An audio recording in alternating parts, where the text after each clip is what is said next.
नमस्कार, मैं हूं सूर्यांशी चौहान और मेरे साथ हैं आकाश विश्वास। आज हम हैं न्यूज़ 24 के रियल स्टूडियो में, जहां हो रहा है आइजम्स के एमएमसी फर्स्ट ईयर के स्टूडेंट्स का प्रैक्टिकल सेशन। क्या 2014 के आम चुनाव में मुकाबला सीधे नरेंद्र मोदी और राहुल गांधी के बीच होगा? ये सिर्फ एक सवाल ही नहीं, देश के नेतृत्व का मुद्दा है।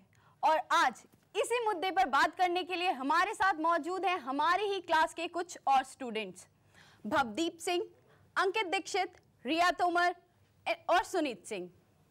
जी हाँ, इस रसाकसी के मुकाबले में जहां एक ओर नरेंद्र मोदी हैं, तो वहीं दूसरी ओर है राहुल गांधी। मुद्दा वही है, कौन है कुर्सी के सबसे नजदीक। तो आइए चर्चा को शुरू करते हैं। भवदीप, नरेंद्र मोदी या राहुल गांधी, किसे आप देखते हैं कुर्सी के सबसे नजदीक? देखिए, रेस में रहने के लिए आगे होना जरूरी है और आगे होने के लिए मेहनत चाहिए, जो नरेंद्र मोदी ने साफ तौर पे करी है और ये सारे देश की जनता जानती है। उन्होंने ये उनकी मेहनत देखी है, जिसके कारण वो तीसरी बार गुजरात के मुख्यमंत्री बनकर उभरे हैं। और ये उनका गुजरात का मॉडल ही है, जो डेवलपमेंट मॉडल है, जो आज सारे देश के राज्य अपनाने को तैयार है, क्योंकि वो समझते हैं कि ये मॉडल ही देश की तरक्की में है। सुनीत कुछ कहना चाह रहे हैं। विकास के मॉडल की बात कर रहे हैं, मध्य प्रदेश के मुख्यमंत्री शिवराज सिंह चौहान, जो 2012-13 की जो रिपोर्ट आई है विकास दर की, वो गुजरात और बिहार से भी आगे 14.8 की विकास दर वहां की मध्य प्रदेश की है। तो कौन से विकास मॉडल की बात करें नरेंद्र मोदी? वो कह रहे हैं सबसे अच्छा विकास मॉडल हमारा। ये तो हमारे लिए अच्छी बात है ना कि हमारे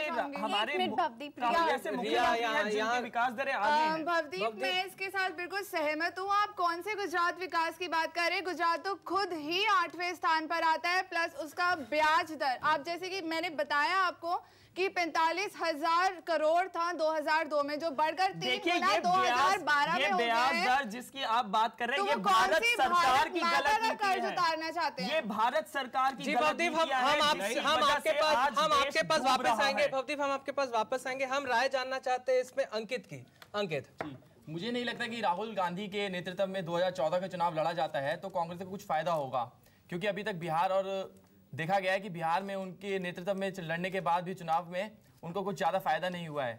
अगर नरेंद्र मोदी की बात की जाए तो उनकी हिंदूवादी छवि को नहीं, तो यहाँ पे मैं अंकित से असहमत हूं। अगर कर्नाटक का चुनाव, कर्नाटक के 3 मई को होने वाले विधानसभा चुनाव में अगर भाजपा हार जाती है, क्या नरेंद्र मोदी को पीछे ले लेगी बीजेपी? मुकाबला सीधा नरेंद्र मोदी और राहुल गांधी का क्यों बीच में लाया जा रहा है? आगे बात जो कर रहे हैं कि भाजपा पीछे ले लेगी, भाजपा ने कब अपने उम्मीदवार रखे हैं? कब उन्होंने बोला कि नरेंद्र मोदी ही सीधे तौर पे हमारे प्रधानमंत्री के उम्मीदवार हैं? बीजेपी खुद ही अभी कंफ्यूज है कि कौन से प्रधानमंत्री पद पे रखें। नहीं, यहाँ भवदीप, हम आपसे जानना चाहते हैं बीजेपी क्यों? अभी तो कांग्रेस ने भी नहीं सामने लाए, कांग्रेस भी सामने नहीं लाई है अपने प्रधानमंत्री पद के लिए किसी भी चेहरे को। देखिए, हम सामने ला रहे हैं हमारे काम को, जो हमने काम किया है, जो डेवलपमेंट लाए हैं, हम उसको देश की जनता के सामने रख रहे हैं। देश की जनता जानती है कि क्या है और उसी हिसाब से। भवदीप, मैं यहाँ आपको रोकना चाहूंगा, आपसे ये सवाल करूंगा कि जहां तक आप डेवलपमेंट की बात कर रहे हैं, कि वहीं राहुल गांधी का कहना है कि डेवलपमेंट एक अकेले इंसान से नहीं हो सकता। तो नरेंद्र मोदी को अभी सुप्रीम कोर्ट की तरफ से भी स्वाइन फ्लू के केस के लिए बोला गया है कि स्वाइन फ्लू क्यों बढ़ रहे हैं, उसमें भी तो डेवलपमेंट भी इसी बात को लेकर है ना। और आप डेवलपमेंट की बात कर रहे हैं, क्यों वो हर भाषण में अपने गुजरात के लिए ही बोलते हैं? रिया, हम आप पे आएंगे, पहले हम भवदीप की राय जानना चाहेंगे। देखिए, डेवलपमेंट का जो मुद्दा है वो शुरू से नरेंद्र मोदी की सीधे तौर पे राजनीति का मुद्दा रहा है।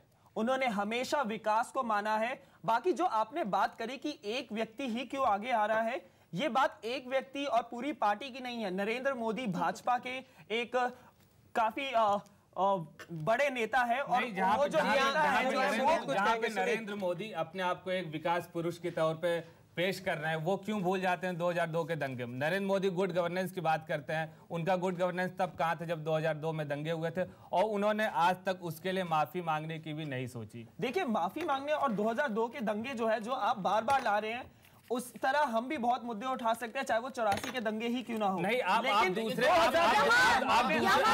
के दामन पे दाग लगा के अपने दामन को साफ आप मुद्दे से भटक रहे हैं। यहाँ बात दंगों की नहीं हो रही है, यहाँ बात हो रही है कि राहुल या मोदी किसमें से आगे ज्यादा है। नरेंद्र राहुल मोदी में की से बात है। गांधी सरनेम हटा दोगे तो राहुल कुछ नहीं है। देखिए बिल्कुल यहाँ सही आप कहा, इस चीज में मैं यहाँ भी यहाँ समर्थन यहाँ पे देता आप हूं। मुद्दे से थोड़ा भटकते जा रहे हैं। सवाल यहाँ पे ये है कि राहुल मोदी कुर्सी के ज्यादा करीब है या नरेंद्र मोदी।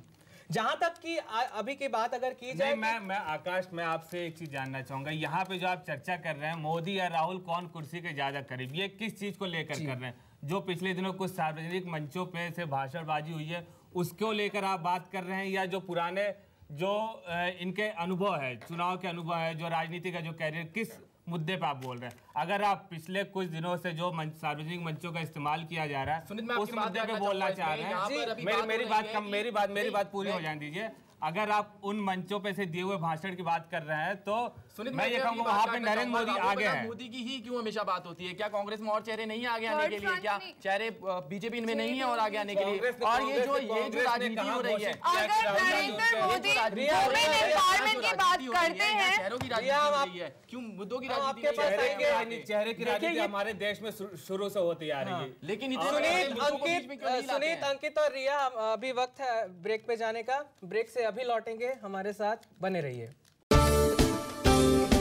न्यूज जर्नलिज्म के लिए सबसे जरूरी है कैमरा फ्रेंडली होना और कॉन्फिडेंट रहना। अगर आप भी इनकी तरह टेलीविजन जर्नलिस्ट बनना चाहते हैं तो बीएजी नेटवर्क के मीडिया इंस्टीट्यूट आइजम्स में एडमिशन लें। Courses offered: Bachelor's in Mass Communication, Master's in Mass Communication, PG Diploma in Broadcast Journalism, PG Diploma in TV Production and Direction। Admission के लिए संपर्क करें आइजोम्स FC23 sector 16A, film city, Noida. Mobile number 09958277022, 08860022242।